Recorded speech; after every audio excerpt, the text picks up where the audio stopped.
नमस्कार प्रिय दर्शकों, आज एक बार पुनः आप सभी का स्वागत है।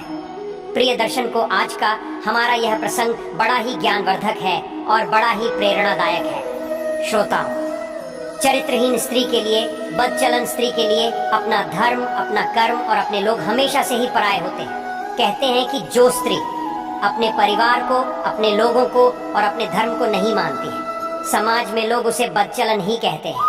श्रोताओं, इसी तरह आज हम बात करने वाले हैं कि जो स्त्री पर पुरुषों में आसक्त रहती है, वह स्त्री अपने पति के सामने कौन से 3 नाटक करती है। श्रोता, आज के इस प्रसंग को आप सभी अंत तक अवश्य देखिएगा। अंत तक इस प्रसंग के साथ बनी रहिएगा। आज की यह वीडियो बड़ी ही ज्ञानवर्धक है और बड़ी ही प्रेरणादायक है।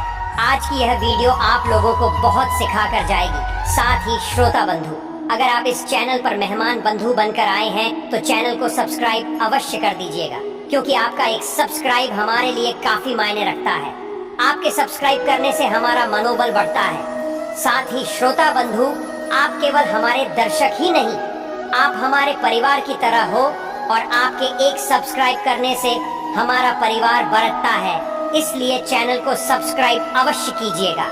साथ ही प्रिय बंधु, अगर हो सके तो इस ज्ञानवर्धक प्रसंग को आप अपने मित्र बंधु तक अवश्य शेयर कीजिएगा, ताकि उन्हें भी इस प्रसंग का लाभ प्राप्त हो सके। श्रोता, आइए जानते हैं। श्रोता बंधु कहते हैं कि जो प्रेम होता है, प्रेम के भीतर कभी भी उम्र नहीं छिपी होती है।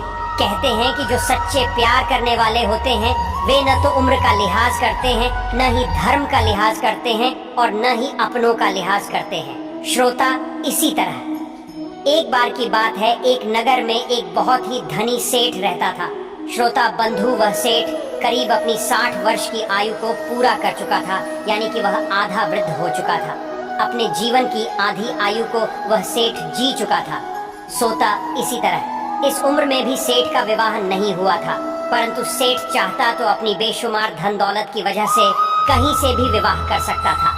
परंतु श्रोता बंधुओं, कहते हैं ना कि मनुष्य का भाग्य और दुर्भाग्य से विधाता ही लिखते हैं। जो विधाता लिखते हैं वही होकर रहता है। श्रोता, इसी तरह आधी वर्ष पूरी करने तक भी उस सेठ का अभी तक विवाह नहीं हुआ था। उसके बाद में सेठ बहुत परेशान रहा करता था और जब सेठ पूरी 60 वर्ष की आयु पूरा कर चुका था तो सेठ बड़ा ही चिंता में पड़ने लग गया। सेठ सोचने लगा कि मेरे पास खूब धन है, धन दौलत की मेरे पास कोई कमी नहीं है, खूब सारा मेरे पास पैसा है और मैंने अपने जीवन में केवल धन ही कमाया है। परंतु अब मेरी आधी वृद्ध आयु हो चुकी है। अब मेरे मर जाने के बाद में मेरे इस धन दौलत को कौन संभालेगा? आखिर इसका असली हकदार कौन बनेगा? श्रोता बंधुओं, फिर इसी तरह गांव के कई बुद्धिमान लोगों से सेठ ने जब चर्चा की, सीट की उस चर्चा को लेकर, उन बुद्धिमान लोगों ने, उन वरिष्ठ लोगों ने सेठ को अच्छे अच्छे रिश्ते बताए और सेठ से कहा कि तुम विवाह कर लो और विवाह के बाद में जब तुम्हारे कोई पुत्र पुत्री होगी तो ही तुम्हारी इस पूरी जायदाद के असली हकदार बनेंगे। श्रोता बंधु, इसी तरह फिर सेठ के पास खूब सारा धन था।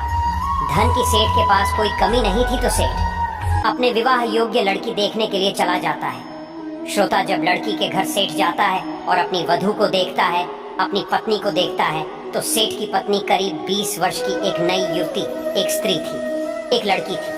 दरअसल उसके बाद में सेठ उस लड़की को देखकर, उस स्त्री को देखकर प्रसन्न हो जाता है और विवाह करने के लिए तैयार हो जाता है। श्रोता, फिर इसी तरह उस युवती स्त्री का विवाह उस वृद्ध सेठ से कर दिया जाता है। प्रिय दर्शन, उसके बाद में उसने युवती लड़की से विवाह कर अपने घर ले आता है।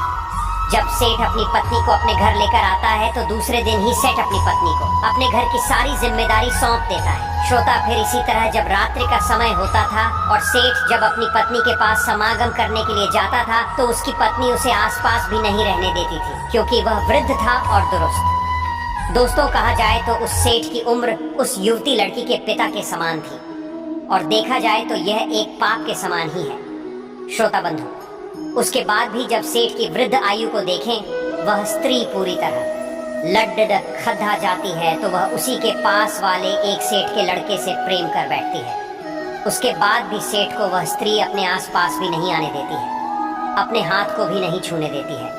और जैसे ही सेठ रात्रि का समय होता और सो जाता है तो वह अपने पति से सेठ से झूठ बोलकर और उस सेठ के लड़के से मिलने के लिए चला जाया करती। श्रोता, इसी तरह काफी दिनों तक चलता रहा। सेठ ने भी कुछ नहीं कहा, क्योंकि सेठ अपनी उस पत्नी को खोना नहीं चाहता था। सेठ बार बार इस चीज को सोचता था कि मेरी आधी आयु बीतने के बाद तो मेरी भी शादी हुई है, और अगर यह भी कहीं मुझे छोड़कर चली गई तो लोग बातें बनाएंगे, लोग मुझे जीने नहीं देंगे, लोग मुझे ताने मार मार कर ही मार देंगे। लोग कहेंगे कि खूब धन कमाया, खूब नाम कमाया, परंतु संतान नहीं कमा पाया।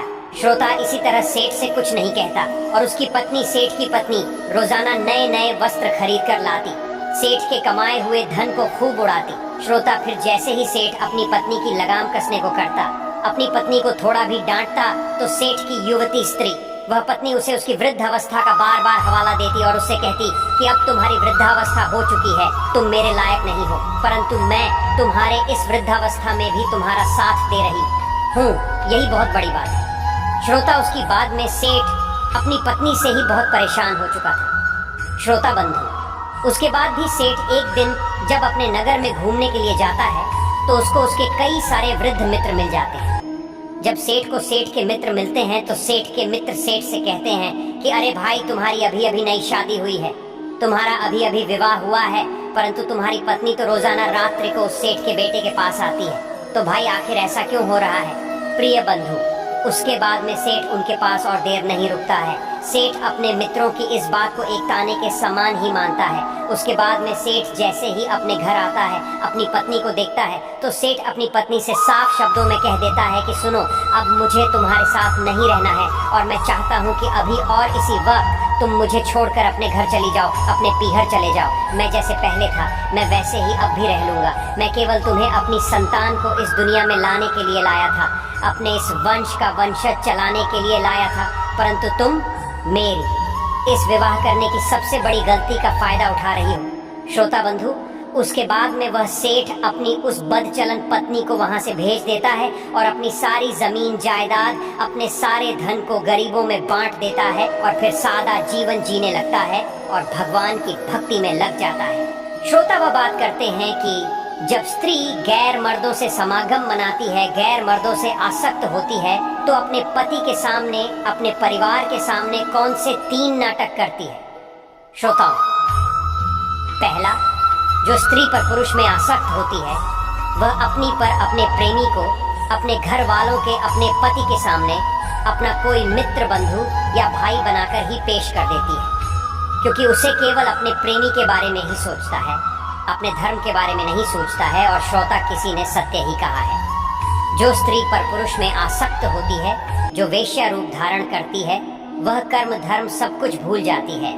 दूसरा है, जो स्त्री पर पुरुष में आसक्त होती है, वह बार बार अपने घर से बाहर जाने का नाटक करती रहती है, अपने पति को, अपने परिवार को, अपने कुटुंब को झूठ बोल देती है। श्रोता बंधु, तीसरा है, जो स्त्री पर पुरुष में आसक्त होती है, वह अपने परिवार को, अपने पति को बार बार नीचा दिखाने की कोशिश करती है, उन्हें बार बार उनकी कमजोरी का हवाला देती रहती है, जिससे वे अपने मन से भीतर से बीमार हो जाती हैं और अपनी इस लाचारी को घेर लेती है।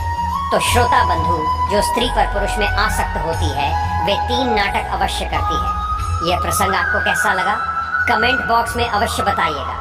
साथ ही चैनल को सब्सक्राइब नहीं किया तो अभी चैनल को सब्सक्राइब कर लें। श्रोता बंधुओं, मिलते हैं अगली वीडियो में। जय श्री कृष्ण।